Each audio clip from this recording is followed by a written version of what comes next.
Study IQ IAS, अब तैयारी हुई affordable. Hello guys, welcome to Study IQ. तो दोस्तों now we are going to move towards the next topic, that is Warren Hastings part 2. Warren Hastings को आज ख़त्म कर लेते हैं. Now actually we have seen in the previous lecture कि Warren Hastings once he had become Governor General of Bengal in 1773 via Regulating Act, उसके एक साल पहले 1772 से he was Governor of the Fort William. But in that capacity उसके पास एक Herculean task था that he wanted to preserve this entire empire from the incursions of the Marathas. Thereafter इसी particular period of time में even Afghan invasion का threat was also there, and at the same period of the time जो actual essential problem entire British East India Company was facing कि within Calcutta revenue आना चाहिए, that revenue is quite important, and वो revenue आएगा तभी you can show that balance sheet and you can basically take away the attention from the company को जो problem वहाँ पे हो रहे थे उसकी वजह से company had taken loan from Bank of London, thereafter फिर इवन ब्रिटिश गवर्नमेंट, एंड जिसकी वजह से रेगुलेटिंग एक्ट आया हुआ भी था. फॉर दैट पर्पज 1772-1773 में ही हमने देखा था कि वॉरेन हेस्टिंग ने इजारदारी सिस्टम को रिवाइव करने की कोशिश की. Dual government was abolish, इजारदारी system was revive, and ये इजारदारी सिस्टम जो उसने रिवाइव करके रखी थी उसमें भी प्रॉब्लम हो गया, and that's why he ultimately return back to basically early settlement. Auction of वाला मेथड तो कंटिन्यू रखा, बस 5 ईयर सेटलमेंट, क्विनियल सेटलमेंट नहीं होगा. ये क्या होगा, ऑब्वियसली ईयरली सेटलमेंट होगा. ये वाले एस्पेक्ट के ऊपर वॉरेन हेस्टिंग ने वापस से फोकस कर दिया, जिसके वजह से almost 1/3 of companies territory became jungle inhabited only by wild beast. ये allegation letter on Lord Cornwallis ने लगा के रखा हुआ था.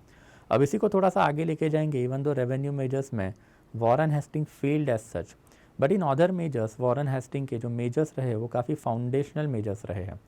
In fact later on Lord Cornwallis was going to accentuate this other measures. Lord Warren Hasting के सिर्फ और सिर्फ we can say revenue measures जो है वही लेटर ऑन रिपील किए गए, इजारदारी सेटलमेंट को रिप्लेस करके परमानेंट सेटलमेंट आई थी. But rest of the measures are also quite important because later on ये मेजर्स कंटिन्यू किए थे वाया लॉर्ड कॉर्नवालिस. तो अब इसके ऊपर अब थोड़ी बहुत बातें करेंगे. तो today we are going to first of all talk about judicial measures. As far as judicial measures are concern then ये भी काफ़ी सिग्निफिकेंट है. अभी हमने इसके पहले देखा था कि now the administrative mechanism in India is getting quite significant. तो सबसे पहले तो अब एक गवर्नर जनरल ऑफ बंगाल नाम की एक पोजीशन है. ये गवर्नर जनरल ऑफ बंगाल के अंडर पूरा बंगाल वाला एरिया, एंड बंगाल में अल्टीमेटली वॉरेन हेस्टिंग ने ही डिस्ट्रिक्ट लेवल के ऊपर एक काफ़ी सिग्निफिकेंट फोकस करके रखा हुआ था. ये डिस्ट्रिक्ट लेवल पे एक कलेक्टर अपॉइंट हुआ था, एंड ये कलेक्टर के under ultimately we had seen कि सारे के सारे कौन रहेंगे, इजारदार रहेंगे. एंड इजारदार अल्टीमेटली अपने अपने एरिया से रेवेन्यू कलेक्ट करेंगे और ये कलेक्टर को अपना अपना रेवेन्यू सबमिट करेंगे.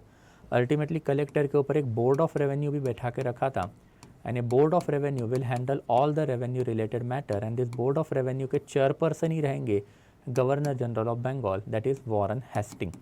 तो Warren Hasting will act as a chairperson of this board of revenue. तो ये इलेबोरेट मेजर हम लोगों ने रेवेन्यू साइड पे कवर अप करके रखा हुआ था. इनफैक्ट कलेक्टर ये पोजीशन वॉरेन हेस्टिंग ने इंडिया में क्रिएट की थी. और कलेक्ट क्या करेंगे आप, कलेक्ट ऑफ ऑब्वियसली रेवेन्यू तो कलेक्ट करोगे, तो revenue collector is quite important position. But अब जुडिशियल रिफॉर्म भी उतने ही ज़्यादा सिग्निफिकेंट, एंड जुडिशियल रिफॉर्म में अगेन ये डिस्ट्रिक्ट जो है वही पाइवोट बना. डिस्ट्रिक्ट लेवल पे वॉरेन हेस्टिंग ने 2 इंपॉर्टेंट कोड बनाए हुए हमको दिखाई देते हैं. एक है बेसिकली डिस्ट्रिक्ट दीवानी अदालत, एंड आफ्टर एक है डिस्ट्रिक्ट फौजदारी अदालत. तो एक डिस्ट्रिक्ट दीवानी अदालत एंड आफ्टर एक डिस्ट्रिक्ट फौजदारी अदालत वॉरेन हेस्टिंग ने बना के रखी हुई थी. इनफैक्ट वॉरेन हेस्टिंग ने ये डिस्ट्रिक्ट दीवानी अदालत जो है ये कलेक्टर के हाथ में ही दे दी थी, and that is how collector earliest level पे मैजिस्ट्रियल पावर जो है या फिर मैजिस्ट्रेट वाली पावर भी कलेक्टर के पास आ गई. Ultimately what is the meaning of the district magistrate, ये वाली पोजीशन आपको आज के टाइम पे सिर्फ और सिर्फ नॉर्थ इंडिया में ही दिखाई देगी कि इसके पास रेवेन्यू पावर भी रहेगी एंड रेवेन्यू के साथ साथ सर्टन जुडिशियल पावर भी रहेगी. तो ये particular position started in India from Warren Hastings himself. Warren Hasting ने ही पहले डिस्ट्रिक्ट लेवल पे कलेक्टर ये पोजीशन क्रिएट की, उसके अंदर पूरा रेवेन्यू एडमिनिस्ट्रेशन डाल दिया. हर एक लैंड ऑक्शन ऑफ होगा, इजारदार अल्टीमेटली बोली लगाएगा, बोली लगा के जितनी बोली उसने लगाई उतना रेवेन्यू कलेक्ट करके कलेक्टर को दे देगा. Collector will this submit this revenue to the obviously central administration board of revenue, that is Governor General of Bengal. And similarly यही कलेक्टर के अंडर अब basically civilian side of the judiciary that is district दीवानी अदालत, as the name suggest ये civilian judiciary है, या फिर basically civil laws जो है हैंडल करने वाली जुडिशरी है। Any case that is up to ₹500, अगर 500 रुपये तक का अगर कोई भी केस है तो ऑब्वियसली दिस डिस्ट्रिक्ट दीवानी अदालत will now handle it.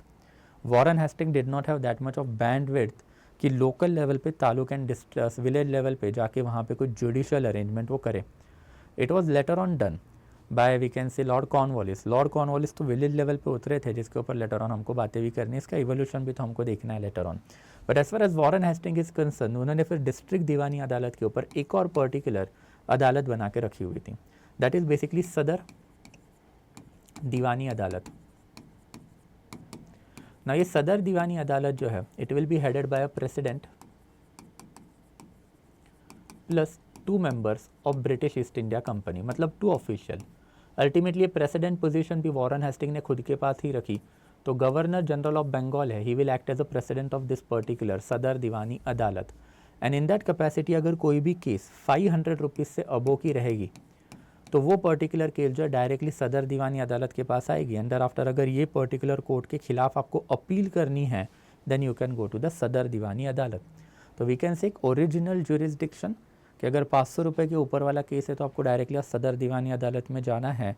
And appellate jurisdiction कि डिस्ट्रिक्ट दीवानी अदालत का जो डिसीजन है उसके खिलाफ भी अब आप सदर दीवानी अदालत में जा सकते हो।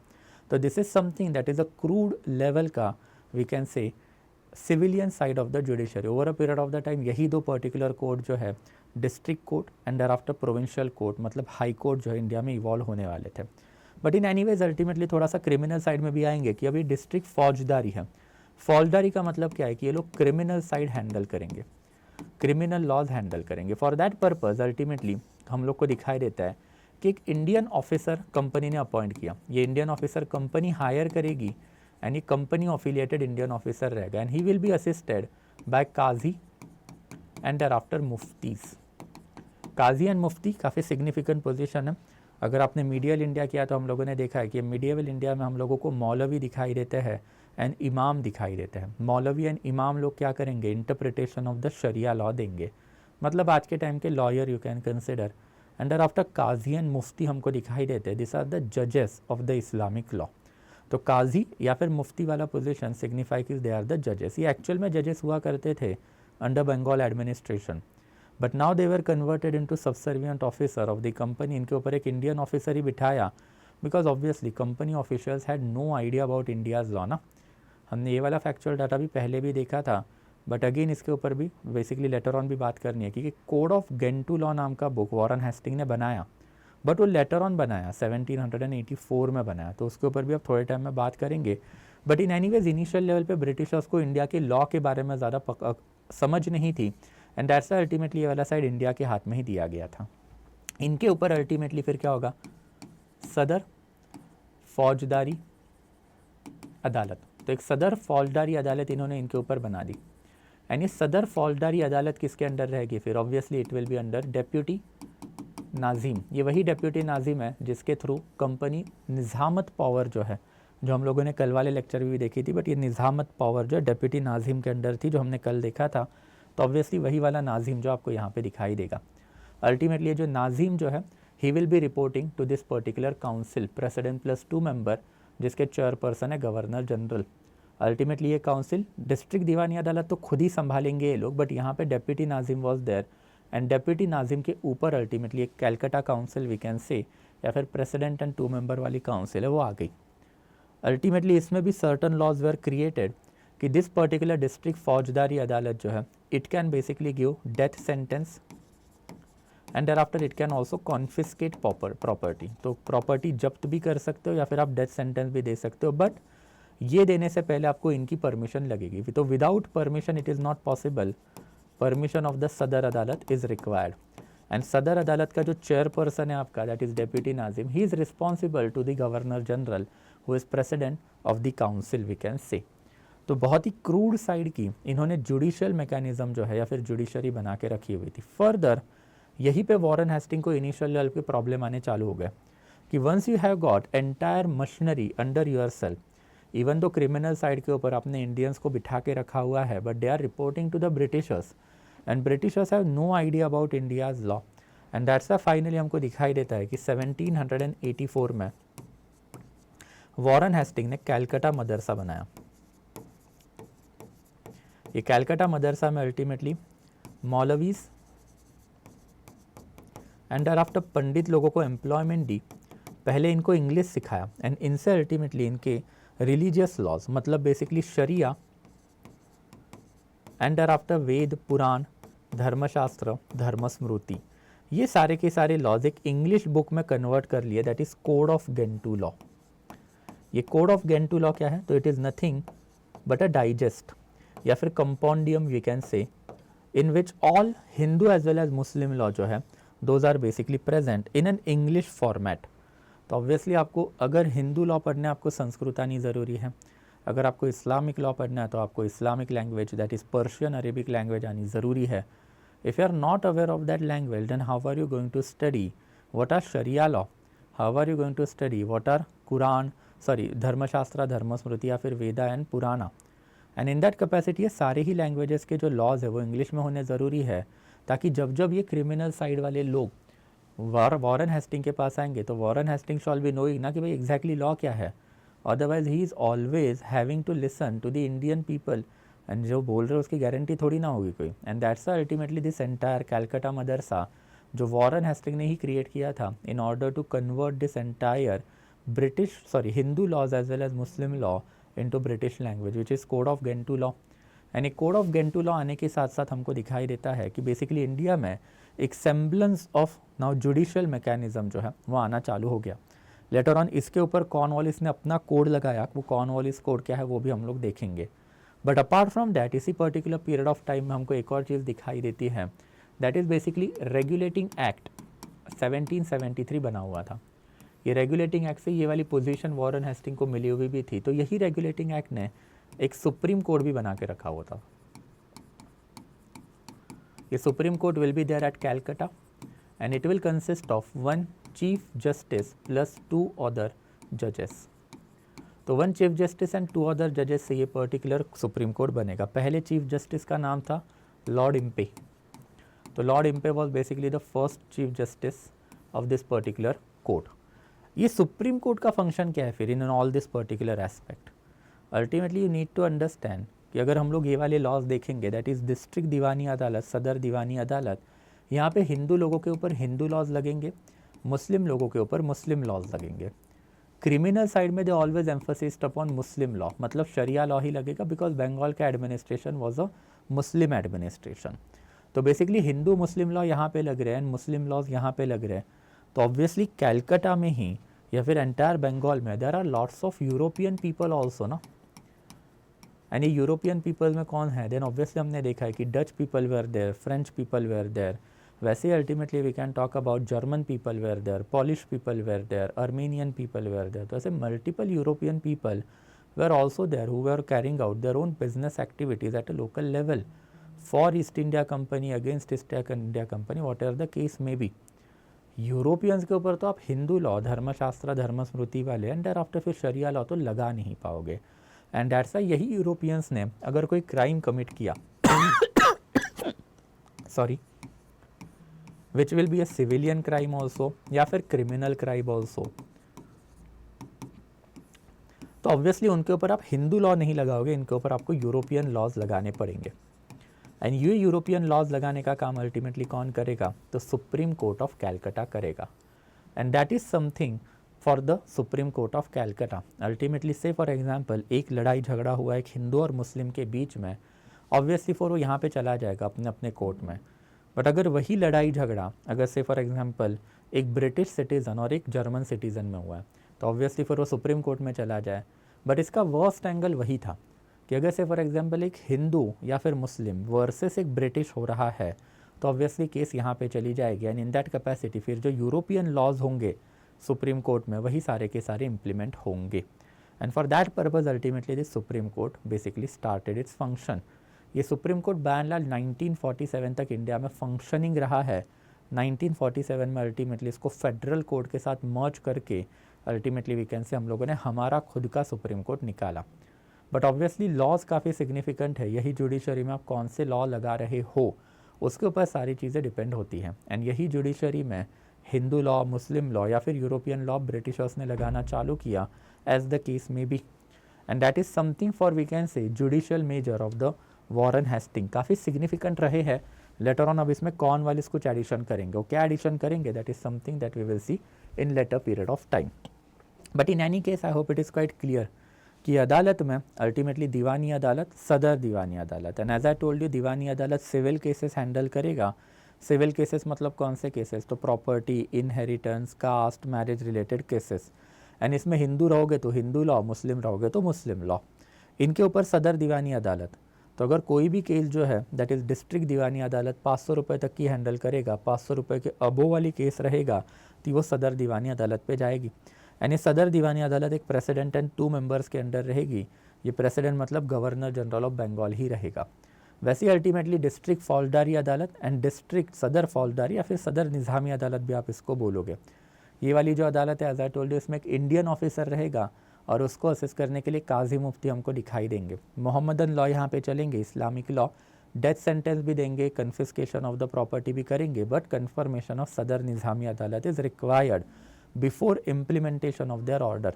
और इनके ऊपर जो सदर निज़ामी अदालत रहेगी वो क्या करेगी, ऑब्वियसली ये वाली जो है डेप्यूटी नाजिम के अंडर रहेगी। He will be assisted by again muftis, maulvis etcetera, and ultimately they will be reporting directly to the Calcutta council, मतलब ये वाली काउंसिल प्रेसिडेंट एंड 2 मेंबर वाली।